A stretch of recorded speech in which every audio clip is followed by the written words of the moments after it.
Pemerintah Kabupaten Kediri, Jawa Timur telah mengevakuasi seluruh warganya yang tinggal dalam radius 10 km dari puncak kawah Gunung Kelut sejak Kamis malam. Saat ini sejumlah warga diungsikan ke sejumlah tempat di antaranya Kecamatan Wates. Dan untuk mengetahui bagaimana kondisi para pengungsi di sana, kami telah tersambung dengan Kepala Humas Pemkab Kediri, Edi Purwanto.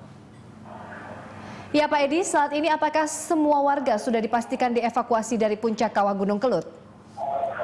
Ya, jadi dari catatan kami, dari 5 wilayah kecamatan yang terdampak meliputi Kecamatan Kepung, Kecamatan Bunju, Wosoklaten, Wates dan juga Ngancar.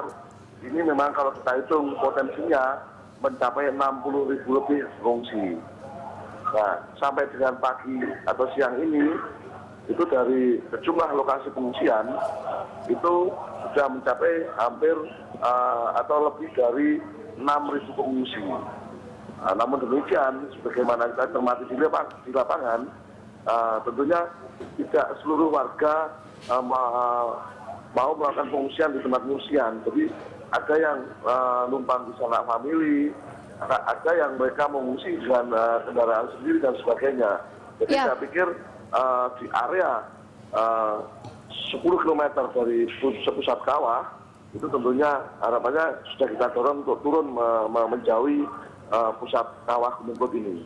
Pak Edi, terkait kondisi warga, apakah ada korban luka atau jiwa akibat letusan ini? Sejauh ini dari laporan bidang kesehatan, itu belum ada korban jiwa. Dan kami berharap tidak akan ada korban jiwa. Namun demikian, dari laporan ada beberapa warga yang mengalami luka, ini disebabkan oleh tertimpa atap rumah mereka yang runtuh akibat tidak kuat menahan debu vulkanik Gunung Kelut ini. Dan juga beberapa warga ini mengalami luka akibat slip atau kecelakaan di jalan terjatuh dari sepeda motor. Ini disebabkan karena seluruh jalan-jalan di wilayah Kabupaten Kediri saat ini itu tertutup oleh debu dan pasir sehingga sangat licin dari roda 2. Untuk itu kami himbau kepada masyarakat untuk berhati-hati dalam menggunakan lalu lintas di jalan itu. Iya Pak, kami ingin mengetahui rilis informasi dengan tempat pengungsian di Kasembon yang roboh Jumat dini hari Pak. Gini, memang yang kita berisikan ini sungguh di luar perkiraan, artinya letusan ini. Contohnya seperti di kawasan Wates itu ada satu pengungsian. Namun demikian karena ini dampaknya cukup sehingga abu vulkanik yang ditimbulkan rutin cukup melebar sehingga juga mencakup titik-titik beberapa titik pengungsian. Apakah benar ada 2 warga tewas Pak Edi? Diulang? Iya, apakah benar ada 2 warga tewas dan juga 5 warga terluka terkena reruntuhan bangunan? So ini untuk wilayah Kabupaten kami belum ada laporan ada warga meninggal. Cuman 2 warga itu ada luka di kepala, satu saat ini dirawat di rumah sakit VA Lumurjo, dan satunya dirawat di rumah sakit Jambiran karena jatuh dari sepeda motor saat mengendarai sepeda motor. Ya, terkait tempat pengungsian, apakah ada tempat pengungsian yang lain untuk lokasi warga begitu? Oh banyak, jadi kami siapkan titik pengungsian itu banyak sekali. Memang kita utamakan menggunakan gedung-gedung sekolah-sekolah yang tidak terpakai, juga polsek, balai-balai pertemuan. Karena apa? Untuk melindungi pengungsi agar tidak kedinginan. Dan nampaknya ini juga cukup menampung, meskipun kita juga siapkan terpal maupun tenda yang sewaktu-waktu. Pak Edi, terkait tempat pengungsian yang roboh, apakah warga akan diungsikan ke tempat lain Pak Edi?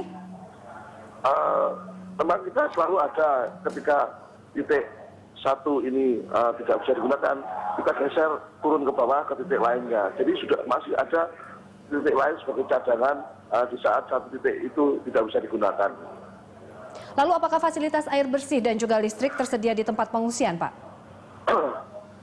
Jadi sejak statusnya naik, memang kita sudah siapkan di titik di lapangan, diantaranya sarana pendukung seperti MCK, air bersih dan sebagainya.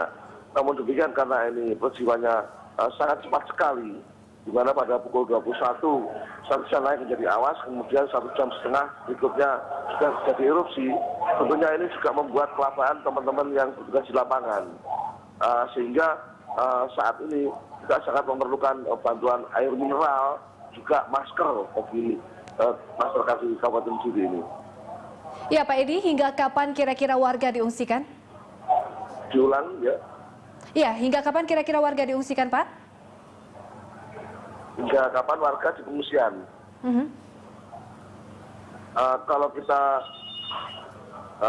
boleh sampaikan di sini bahwa memang saat ini kami belum memperoleh penjelasan resmi dari vulkanologi sampai kapan masyarakat tinggal di pengungsian.